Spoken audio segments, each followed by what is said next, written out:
की खबरों के साथ। और सबसे पहले अमरनाथ यात्रा की काफिले की बात करते हैं, क्योंकि 6000 से ज्यादा यात्रियों का एक और जत्था अब से कुछ घंटे पहले जम्मू से कश्मीर के लिए रवाना हो चुका है। जम्मू कश्मीर में अमरनाथ यात्रा का छठा दिन है जी, और आज छठे दिन भी हजारों की तादाद में दोनों बेस कैंप से, पहलगाम और गांदरबल जो बेस कैंप है वहां से रवानगी यात्रियों की पवित्र गुफा की ओर हो चुकी है। और सातवां जत्था, जहां सिक्स डे या छठा दिन है आज, वहीं सातवां जत्था, क्योंकि एडवांस में एक जत्था आया था तो इसलिए सातवां जत्था जो है वो जम्मू से रवानगी हो गई है उनकी। और 6,500 से ज्यादा यात्री जो है वो सुबह 3 बजे रवाना कर दिए गए हैं सातवें जत्थे के लिए। और कुल मिलाकर अगर आप बालतल से देखेंगे तो 2690 यात्रियों को रवाना किया गया बालतल के लिए, और पहलगाम के लिए इसी तरीके से 3860 से ज्यादा यात्रियों को पहलगाम के लिए रवाना कर दिया गया है। कुल मिलाकर 6556 यात्रियों को सुबह 3 बजे के आसपास 2 अलग अलग काफिलों में रवाना कर दिया गया है। और जब आप गाड़ियों की तादाद देखेंगे जो जम्मू से रवानगी हुई है तो बालतल के लिए 131 गाड़ियां, जिनमें 50 हैवी मोटर व्हीकल्स है, मीडियम मोटर व्हीकल्स 23 है, LMVs 58 है, टू व्हीलर कोई नहीं है। तो इस तरीके से 131 गाड़ियों का काफिला जो है वो बालतल के लिए सुबह जम्मू से रवाना हुआ है। पहलगाम के लिए 141 गाड़ियों का काफिला रवाना हुआ है, जिनमें HMV हैवी मोटर व्हीकल जो है वो 91 है, MMVs 18 है, LMVs 32 है, और इस तरीके से 141 का आंकड़ा जो है वो पूरा हुआ है। कुल मिलाकर जब आप देखेंगे तो दोनों काफिलों के लिए तकरीबन 272 गाड़ियां हैं जिनमें यात्री सवार हैं। इसके अलावा एस्कॉर्ट यानी सिक्योरिटी डिप्लॉयमेंट आगे, बीच में और बैक में जो सिक्योरिटी डिप्लॉयमेंट है वो अलहदा तौर पर इनके साथ लगातार लगी हुई है। और थोड़ी देर में यात्री जो हैं जो सुबह 3 बजे के आसपास जम्मू से रवाना हुए हैं वो जनाब पहुंचेंगे बिल्कुल रामबन के मकाम पर, और रामबन से बाद में बानिहाल, और बानिहाल से वो कश्मीर सूबे के अंदर एंटर होंगे जहां पर 2 अलग अलग काफिले रवानगी होगी। तो ये सिलसिला जो है लगातार चल रहा है, और इस बीच इंतजामात का हतमी जायजा भी लिया जा रहा है, रिव्यू भी लिया जा रहा है। और कल हमने देखा कि सूबाई कमिश्नर और डायरेक्टर जनरल पुलिस भी बेस कैंप पर पहुंचे, उन्होंने इंतजामात का जायजा लिया। कल ही हमने देखा कि बाबाई शहर जुनैद आजम मत्तू पंथा चौक चले गए, क्योंकि वहां पर भी हॉल्टिंग स्टेशन है, रुकने का बंदोबस्त किया गया है, तो वो भी अपनी तरीके से अरेंजमेंट्स को देख रहे हैं। डायरेक्टरेट ऑफ हेल्थ सर्विसेज की बात करें, डायरेक्टरेट ऑफ कम्युनिकेशंस की बात करें, तो हर तरह से यात्रियों को सहूलियत पहुंचाने की हर मुमकिन कोशिश जो है वो की जा रही है। सख्त तरीन बंदोबस्त के बीच अमरनाथ यात्रा इस वक्त जम्मू कश्मीर के अंदर जारी है। अब इस यात्रा के अंदर टॉप मोस्ट ऑफिशियल्स यानी आर्मी के, नेवी के, एयरफोर्स के टॉप ऑफिशियल्स भी आते हैं। VVIP प्रोटोकॉल को छोड़कर सीधी लाइन में आकर वो भी आम यात्रियों की तरह दर्शन कर रहे हैं। जैसे कल हमने देखा कि नेवी के चीफ आए थे तो उन्होंने भी आम दर्शन किए, आम यात्री की तरह आकर वहां पर दर्शन किए। नो डाउट कि बाद में उन्हें ऊपर आते हुए प्रोटोकॉल भी मिला है। तो कुल मिलाकर यात्रा इस वक्त लगातार जारी है। हम अपने नुमाइंदों के पास चलेंगे, जम्मू भी चलेंगे जहां शिल्पा लगातार पहले दिन से हमारे साथ राब्ते में है, और आज साउथ कश्मीर चलेंगे जहां से फिदा हुसैन थोड़ी देर में हमारे साथ ज्वाइन करेंगे। शिल्पा, बहुत शुक्रिया ज्वाइन करने के लिए। सबसे पहले यात्रा की ही बात करेंगे। अब यात्रा का रश जो है वो बढ़ रहा है। एक वो यात्री जिनको कल निकलना है वो एडवांस में आए हैं, दूसरे वो यात्री जिनकी फ्लाइट्स हैं जम्मू से श्रीनगर और श्रीनगर से वो फिर आगे बढ़ेंगे, उनका भी एक अलहदा रश वहां पर आया है। और इस तरीके से काफी गहमा गहमी न सिर्फ भवन के आसपास देखने को मिल रही है बल्कि जम्मू शहर भी इन दिनों जयकारों से गूंज उठा है। किस तरीके का माहौल भवन और आसपास के इलाके के अंदर है, और कितने यात्री आज रवाना किए गए, हमारे पास जो इतलात है मैंने थोड़ी देर पहले बता दी, क्योंकि आप ग्राउंड जीरो पर हैं, जरा बताइएगा क्या कुछ सूरत हाल है। जी, आपको बता दें कि आज जम्मू भगवती नगर बेस कैंप से लगभग 6554 यात्रियों को, श्रद्धालुओं को कश्मीर घाटी के लिए रवाना किया गया।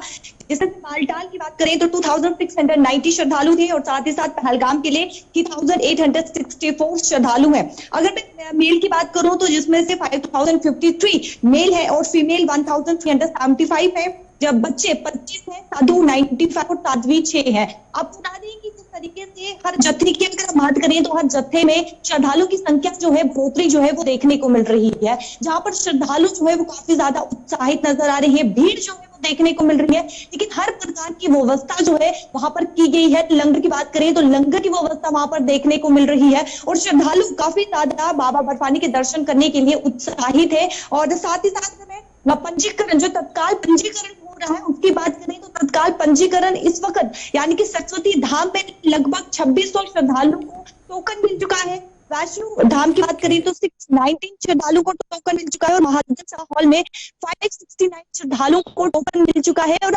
इसी बीच यानी कि जो इनके बीच में गैप आ रहा है, इन दिनों के बीच में जो गैप आ रहा है क्योंकि काफी समय के बाद उन्हें टोकन मिल रहा है, तो उनका ये कहना है कि इस बीच जो है वो घूमने के लिए जाएंगे। जो जम्मू की तीर्थ स्थल है, जो जम्मू के मंदिर है, टूरिस्ट प्लेस है, वहां पर जो है वो घूमने के लिए जाएंगे। काफी ज्यादा आनंद जो है श्रद्धालु उठा रही है और व्यवस्थाओं को लेकर जब हमने उनका कहना है कि प्रशासन ने इस यात्रा यानी कि अमरनाथ यात्रा 2023 में काफी ज्यादा कड़ी सुरक्षा है, व्यवस्था जो है वो काफी ज्यादा अच्छी देखने को मिल रही है। शिल्पा, ये भी बताइएगा, खबर ये भी है कि जो रेस्ट ऑफ इंडिया से, नॉर्थ साउथ इंडिया से जो लोग आ रहे हैं वो ज़रूर बालाजी के मंदिर भी जा रहे हैं, जो गुज़श्ता दिनों लेफ्टिनेंट गवर्नर ने जिसका इनॉग्रेट किया, और माना जा रहा कि एक अच्छी खासी भीड़ वहाँ पर भी इन दिनों देखने को मिल रही है। जो लोग अमरनाथ यात्रा के लिए आ रहे हैं वो ज़रूर यहाँ का भी रुक करें और एडमिनिस्ट्रेशन ने भी प्रॉपर अरेंजमेंट्स किए हैं यात्रियों के लिए जो वहाँ पर आना चाहते हैं। जी, आपको बता दें कि प्रशासन और पर्यटक विभाग की तरफ से एक पहल की गई है, यानी कि जो जिस तरीके से मैंने कहा कि इन्हें टोकन मिलने में काफी समय लग रहा है और इन्हीं दिनों के बीच में प्रशासन की तरफ से ये पहल की गई है कि गाड़ियों का अरेंजमेंट किया गया है। और ये जो गाड़ियां हैं ये भगवती नगर बेस कैंप से मिलेंगी। इनमें यानी कि जेब के अनुसार जो है वो पैसा यात्रियों को जो भी यानी कि अपने जेब के अनुसार जो है वो पैसा दे सकेंगे और अब बसों को जो है वो चूज कर सकेंगे। बस यानी कि 2 प्रकार की बसें होंगी और ये बसें जो है वो जम्मू के टूरिस्ट प्लेसेस में घुमाएंगी। जिस तरीके से आपने कहा कि तिरुपति बालाजी के मंदिर के लिए जो है वो यात्री जा रही हैं और वहां पर भी यानी कि अलग अलग प्रकार की अलग अलग जगहों के लिए जो है वो बसों का अरेंज किया गया है। और यानी कि श्रद्धालु जो है वो बोर ना हो जाए क्योंकि काफी लंबे समय के बाद जो है वो टोकन मिल रहा है, तो इसके लिए प्रशासन की तरफ से पहल की गई है ताकि यहाँ पर जो है वो भी लोगों को कारोबारी की बात करें तो कारोबार भी जनरेट हो, जिसको लेकर जो है यानी कि प्रशासन ने ये पहल की है। और श्रद्धालु जो है वो जब यात्री बहुत ज्यादा तादाद में आते हैं, भवन के अंदर बहुत ज्यादा लोग आते हैं, तो व्यवस्था, चूंकि गर्मियों का सीजन चल रहा है, बारिशें भी हो रही है, तो व्यवस्था श्राइन बोर्ड की तरफ से उन इलाकों के अंदर क्या, उन स्पॉट्स पे अंदर क्या कुछ की गई है जहां पर यात्री आकर ठहर रहे हैं? क्योंकि सिर्फ श्राइन बोर्ड वाले जो डेजिग्नेटेड पॉइंट्स हैं या रेस्ट हाउसेज हैं या दाम है वहां पर नहीं रुक रहे हैं बल्कि वो बाहर भी रुक रहे हैं, तो ओवरऑल अरेंजमेंट्स इस वक्त क्या कुछ किए गए हैं और जो यात्री वहां पर ठहर रहे हैं क्या वो मुतमईन है, खुश हैं या कुछ और करने की भी जरूरत है? जी, सबसे पहले मैं भगवती नगर बेस कैंप के अरेंजमेंट की अगर बात करूं तो जहां पर यानी यात्रियों को रुकने के लिए कहा जाता है, जहां पर यात्री रुकते हैं वहां के अरेंजमेंट की बात करूं तो हॉल में फैन लगाए गए हैं, यानी कि गर्मियां जो है तापमान जो है वो बढ़ते हुए नजर आ रहा है और इसी के मद्देनजर रखते हुए वहां पर फैन लगाए गए। और दूसरी तरफ अगर बात करें जिस तरीके से लंगरों की, तो जगह जगह पर लंगर लगाए गए हैं, लेकिन लंगरों के साथ वहां पर यात्रियों के रुकने की भी सुविधा है और साथ ही साथ ऐसे कई सारे लंगर पाए गए हैं जहाँ पर फैन की सुविधा दी गई है यात्रियों को और साथ ही साथ कूलर की भी सुविधा दी गई है ताकि यात्रियों को किसी भी प्रकार की कोई भी परेशानी ना हो, क्योंकि गर्मियां चल रही है, तापमान बढ़ रहा है, तो उसके लिए जो है यानी कि अलग अलग लंगरों में रहने की सुविधा भी है, लंगर व्यवस्था भी दी जा रही है। बहुत शुक्रिया शिल्पा ज्वाइन करने के लिए, जम्मू से सीधे साउथ कश्मीर जहां से फिदा हुसैन भी हमारे साथ है। फिदा, बहुत शुक्रिया ज्वाइन करने के लिए। अभी थोड़ी देर पहले हमारे पास खबर है कि एक और जत्था जो है वो सुबह सुबह रवाना कर दिया गया है और नए जत्थे के लिए तैयारियां मुकम्मल की जा रही है। अब हजारों की तादाद में लोग जो है वो आ रहे हैं और कल एक दिन में ही तकरीबन 13-14 हजार लोगों ने दर्शन जो है वो पवित्र गुफा के अंदर जाके किए हैं। तो अभी ग्राउंड जीरो पर क्या कुछ आप देख पा रहे हैं? जो स्टेट गवर्नमेंट और श्राइन बोर्ड की तरफ से ज्वाइंट मैकेनिज्म के तहत अरेंजमेंट्स किए गए थे, क्या वो पूरे हैं या कुछ और करने की जरूरत है, व्यवस्थाओं को और ज्यादा बेहतर बनाने की जरूरत है? देखिए इशफाक, सबसे पहले मैं बता दूं आपको कि अब जो ये आगाह है वो बढ़ता ही जा रहा है, क्योंकि अब हजारों की तादाद में जो है भगवती नगर के लिए जो यात्री है वो बेस कैंप पहुंच रहे हैं। बेस कैंप पहुंचने पर पहले जिस तरह से आशंका जताई जा रही, पहले जो इशारा मिल रहा था कि लाखों की तादाद में इस बार जो यात्री है वो यात्रा करने के लिए पवित्र गुफा पहुंचेंगे, और उसके लिए पहले श्राइन बोर्ड और जम्मू कश्मीर यूटी सरकार ने पहले ही वो इंतजाम रखे थे। चाहे वो बेस कैंप हो, चाहे वो चंदनवाड़ी हो, चाहे वो पोशपत्री हो, चाहे वो शीशनाग हो, या चाहे वो अगर हम पवित्र गुफा की बात करेंगे उसके थोड़ी सी दूरी पे, यानी कि कुल मिलाकर अगर देखा जाए पवित्र गुफा से लेकर नुनवल बेस कैंप तक यात्रियों के लिए हर सहूलियात पहुंचाने के लिए पहले ही इंतजाम जो है वो मुकम्मल किए गए थे। और यानी कि ये कहेंगे हम कि जो कमर बांध ली थी पहले ही सरकार ने, श्राइन बोर्ड ने और जो जिला इंतजामिया अनंतनाग है,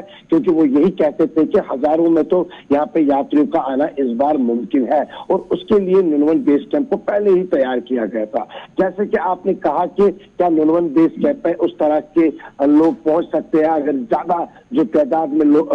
यात्रियों को छोड़ा जाएगा? तो बिल्कुल देखिए इशफाक, क्योंकि जो जम्मू भगवती नगर और बेस कैंप पहलगाम है, क्योंकि ये इन टच रहते हैं कि कितने यात्री निकले हैं, क्योंकि जब यहाँ से जत्था निकलता है सुबह सुबह, क्योंकि ये जो जत्था है जो भगवती नगर से निकलता है वो तकरीबन 12:30-1 के आसपास पहुंच ही जाता है, क्योंकि सुबह सवेरे ही उनको वहां से रवाना किया जाता है। लेकिन कहीं ना कहीं पे इस बार रिकॉर्ड तोड़ यात्रा होने जा रही है, और इस रिकॉर्ड तोड़ यात्रा जो है सारे पिछले रिकॉर्ड तोड़ने की फिदा ये भी बताइएगा, अब जब पहलगाम की हम बात कर रहे हैं या हम गांधरबल वाले बालतल वाले एरिया की बात करें, तो स्पेसिफिक जरा पहलगाम वाली बात करें। यात्री अपनी तरह से जो आ रहे हैं वो तो ठीक बात है, लेकिन यात्रियों के साथ साथ सयाह भी आ रहे हैं जो गुलमर्ग की हसीन वादियों को देखना चाहते हैं। क्या किस तरीके का अरेंजमेंट है कि यात्री और फिर सयाह आपस में दोनों आ सकें, या कोई कट आउट टाइमिंग दिया कि इस टाइम तक सिर्फ यात्री आएंगे और उसके बाद सयाह आएंगे, या कि दोनों के लिए टाइमिंग का कोई ये नहीं है कि जब भी आप पहुंचे आप आइए, वेलकम है जी सबके लिए? देखिए बिल्कुल, जहाँ पे आपने यात्रा और सैलानी की बात की है, क्योंकि ये दो लोग हैं, एक तो जो यात्रा के लिए जाते हैं और दूसरा जो पहलगाम को घूमने के लिए आते हैं, लेकिन कहीं ना कहीं पे हमने इन दोनों को मिक्स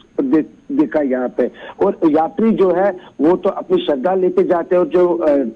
जो घूमने के लिए आते हैं वो तो घूमने के लिए आते हैं। तो जो टूरिज्म है उसको कोई ठेस ना पहुंचे, उसके लिए जिस तरह से आपने भी कई बार कहा है कि सरकार जो है उन्होंने कोशिश की है कि किसी भी टूरिस्ट को कोई भी तकलीफ नहीं पहुंचनी चाहिए। हालांकि सलाम जेके में ही हमने सबसे पहले एसएसपी ट्रैफिक रूलिंग की भी चलाई थी पहले दिन ही, कि उन्होंने कहा कि जो कट ऑफ टाइम है उसका ख्याल रखा जाए, उसके बाद भी जो लोग हैं वो जाते हैं। लेकिन कहीं ना कहीं पे हमने देखा कि पहलगाम में सैलानी भी है और पहलगाम में यात्री भी है, जो हम पहली बार देख रहे हैं कि रात के वक्त कितना रश होता है सड़कों पर। अब इसके साथ एक और चीज बड़ी इंपॉर्टेंट है, क्योंकि जब यात्री भी है सैलानी भी वहां पर है, तो फिर बेसिक है कि मार्केट की जो चहल पहल है वो मेंटेन तब रहेगी जब सप्लाई चेन वहां तक आती रहेगी। क्या उस सप्लाई चेन को मेंटेन करने में कोई प्रॉब्लम तो नहीं आ रही है आम लोगों को? देखिए किसी तरह की यहाँ पे जो जहाँ पे सप्लाई की बात की, क्योंकि सप्लाई सबसे ज्यादा मुझे लग रहा है कि आज की डेट में पहलगाम जाता है, और पहलगाम मुझे लगता है कि हर दिन, क्योंकि ट्रक्स में तो वहाँ पे माल पहुंचता होगा, क्योंकि ज्यादा भीड़ है, ज्यादा सैलानी इस बार आए, रिकॉर्ड तोड़ है, ज्यादा यात्री भी आ रहे हैं। तो इसके लिए किसी तरह की कोई भी कटघर नहीं है। इस तरह से किसी भी तरह की कोई भी मुश्किलात जो है एक कारोबार करने वाले जो लोग हैं उनको इसमें किसी भी तरह की कोई भी मुश्किलात नहीं है। वहां पे सप्लाई आ रही है, वहां पर लोग जो है वो खरीदारी कर रहे हैं, चाहे वो शॉल हो, चाहे शॉल बेचने वाले हो, चाहे वो और जितने भी दुकानें हैं जो लोग वहां पे काम करने के लिए आते हैं, तो किसी तरह की कोई मुश्किलात नहीं है। चलिए बहुत शुक्रिया फिदा हुसैन हमारे साथ ज्वाइन करने के लिए। बात यात्रा की